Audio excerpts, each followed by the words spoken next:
చరిత్రలో కొన్ని పేర్లు ఎప్పటికీ నిలిచిపోతాయి. అలాంటి ఒక పేరే అలెగ్జాండర్ ది గ్రేట్. అవును, ఈరోజు మనం 2000 సంవత్సరాలకు పైగా ప్రపంచాన్ని శాసించిన ఒక మహాయోధుడి కథ గురించే మాట్లాడుకోబోతున్నాం. అసలు ఆలోచించండి, ఒకే ఒక్క వ్యక్తి కేవలం 10 ఏళ్లలో అప్పట్లో తెలిసిన ప్రపంచాన్ని మొత్తం ఎలా జయించగలిగాడు? అదెలా సాధ్యం?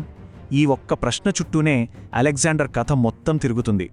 సరే, ఈరోజు మనం ఈ ప్రశ్నకు సమాధానం వెతికే ప్రయత్నం చేద్దాం. అయితే అలెగ్జాండర్ కథనే అర్థం చేసుకోవాలంటే మనం అలెగ్జాండర్ దగ్గర మొదలు పెడితే సరిపోదు. అస్సలు కథ మొదలయ్యేది అతని తండ్రి కింగ్ ఫిలిప్ II. అవును, తన కొడుకు ప్రపంచాన్ని గెలవడానికి ఫిలిప్ ఎలాంటి బలమైన పునాది వేశాడో ముందుగా చూద్దాం. ఒక్కసారి ఆ కాలాన్ని ఊహించుకోండి. అలెగ్జాండర్ పుట్టకముందు గ్రీస్ అంతా చిన్న చిన్న రాజ్యాలుగా విడిపోయి ఒకరితో ఒకరు పోట్లాడుకుంటూ బలహీనపడిపోయింది.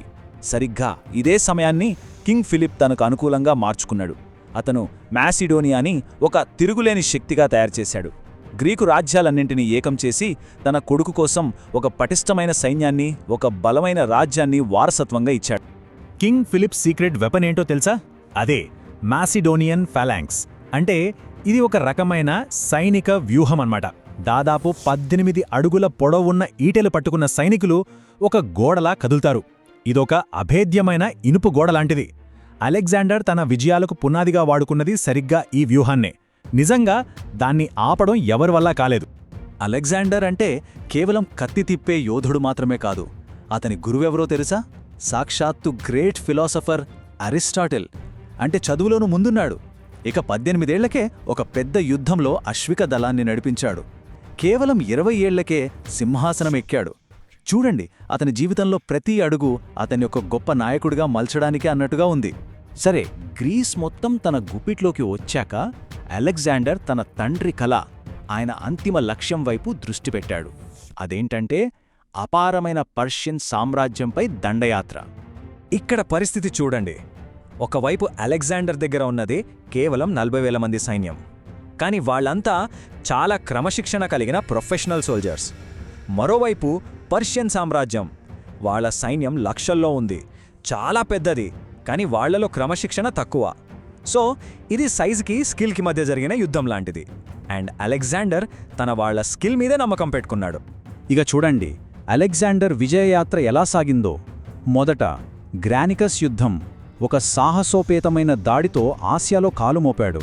తర్వాత ఇస్సస్ యుద్ధం, ఏకంగా పర్షియన్ రాజు డారియస్నే యుద్ధభూమి నుంచి పారిపోయేలా చేశాడు. ఆ తర్వాత గౌగమేలా యుద్ధంతో పర్షియన్ సైన్యానికి చివరి దెబ్బ కొట్టాడు. ప్రతి యుద్ధం అతని తెలివికి, ధైర్యానికి ఒక ఉదాహరణ.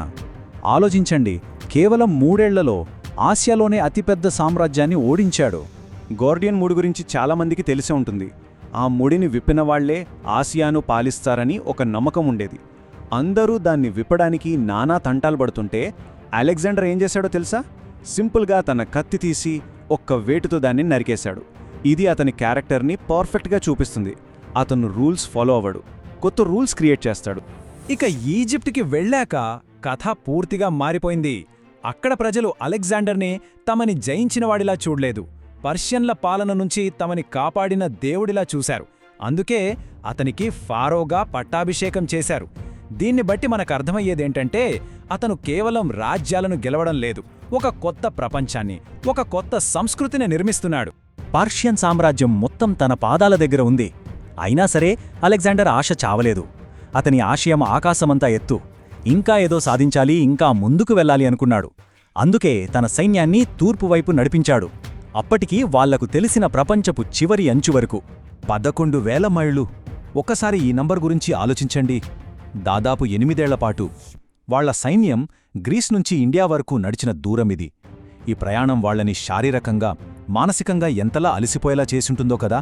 నిజంగా వాళ్ల సహనానికి ఇది అతిపెద్ద పరీక్ష. ఇక భారతదేశంలో వాళ్లకు ఎదురైంది కింగ్ పోరస్. ఆయన యుద్ధ ఏనుగులు.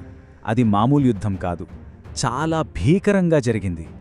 గెలిచారు, కాని అపారమైన నష్టం జరిగింది. ఆ దెబ్బతోనే సైన్యం నీరసించిపోయింది. ఆ తర్వాత వాళ్లకు తెలిసింది ఏంటంటే తూర్పున ఇంకా పెద్ద సామ్రాజ్యాలు ఉన్నాయని. అంతే, వాళ్ళ సహనం పూర్తిగా నశించిపోయింది. అక్కడే హైపాసిస్ నది ఒడ్డున అలెగ్జాండర్ తన జీవితంలో మొదటిసారి ఓడిపోయాడు.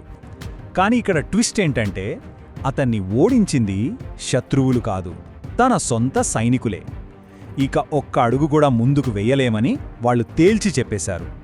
అప్పటి వరకు ప్రపంచాన్నే గెలిచిన ఆ యోధుడు చివరికి తన సైనికుల పట్టుదల ముందు తలవంచక తప్పలేదు.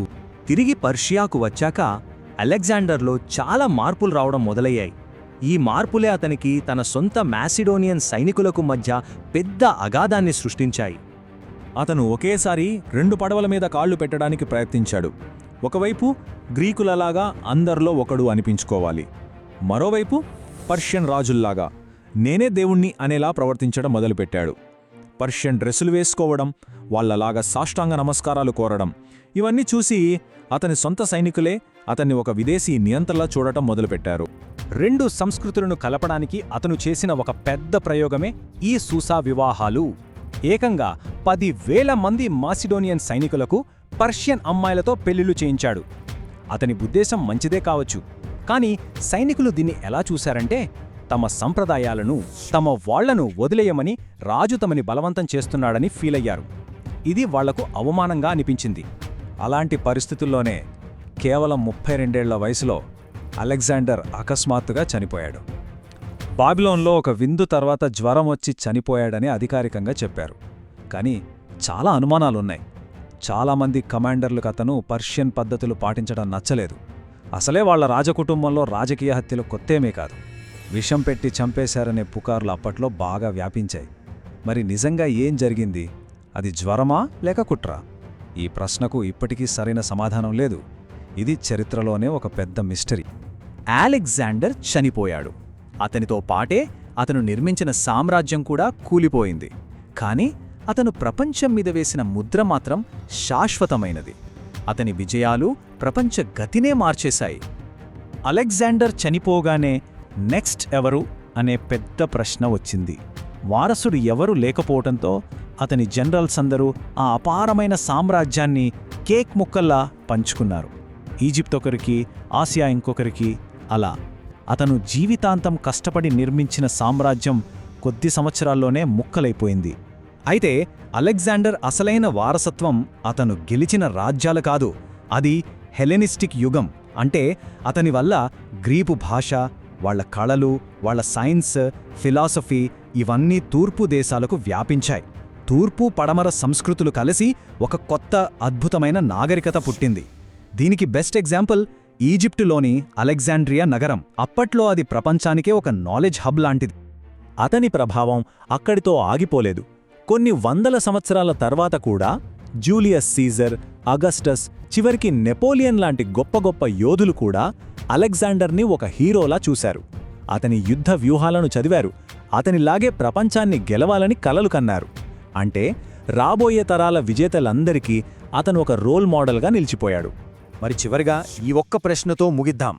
అలెగ్జాండర్ ఒక గొప్ప పాలకుడా, ప్రపంచానికి వెలుగునిచ్చిన జ్ఞానోదయుడా, లేక ఒక క్రూరమైన యోధుడా, తన ఆశయం కోసం లక్షల మంది ప్రాణాలను బలిగొన్న నియంతన? అతని వారసత్వం చాలా సంక్లిష్టమైనది. దీని గురించి ఆలోచించడం ఎప్పటికీ మనకు